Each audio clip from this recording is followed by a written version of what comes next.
GLP's. So ek het nou die dag 'n video gemaak oor fake nuus wat ek voel is fake. En ek het gister, ek dink dit is gister of eergister, screenshots geneem van nuwe nuusartikels wat nou uitgekom het. Nou voordat ek dit hier op gaan sit, wil ek persoonlik sê, ek het nog geen neeweffekte gehad, behalwe aan die begin naarheid, maar dit het ook weggegaan. En as jy nie eet nie, raak jy ook naar. En dan 'n kopseer, die dag nadat ek ingespuit het. Ek het nie vision probleme nie, ek het nie maagpyne nie. Jy mag dalk koorsag voel, 1 of 2 keer, nie soos as jy sou siek raak.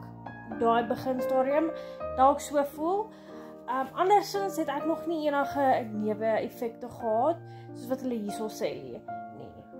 Met hierdie enetjie sê, less than 2 years after stopping obesity drug, weight and health issues return. So jy moet besef ook, nee, as jy nie 'n gesonde leefstyl gaan handhaaf met hierdie voor of na die tyd, nee, en gedurende, dan gaan dit obviously dan gaan als weer terugkom. Dit is maar stating the obvious met dit. So soos ek net weer sal skryf, many people come off GLP-1 drugs regain weight within 2 years, a review suggests.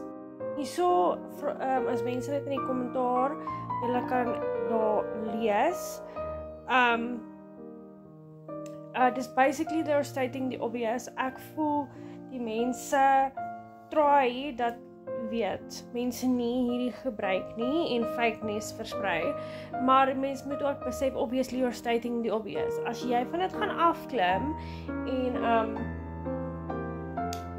nie 'n goeie leefstyl gaan handhaaf nie, dan gaan jy obviously weer teruggaan waar jy was. So ek ken mense wat op maintenance bly en ek het al van mense gesien wat op maintenance bly omdat hulle positiewe ervaring van hierdie gekry het. So hulle het al reeds by hulle doelpunt uitgekom, die gewig wat hulle wil wees, en dan bly hulle op dit.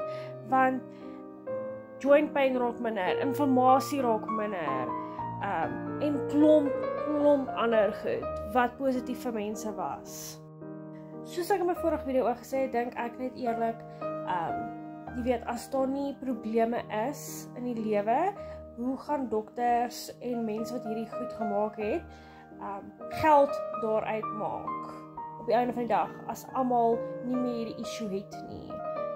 It may just be my opinion, but dis net interessant om te sien nou dat meer mense as wat jy dink is op hierdie GLP's en gebruik peptides. So, nou dat baie mense op dit is, dat hierdie goed begin uitkom. Dit was vir my dan net baie interessant geweest.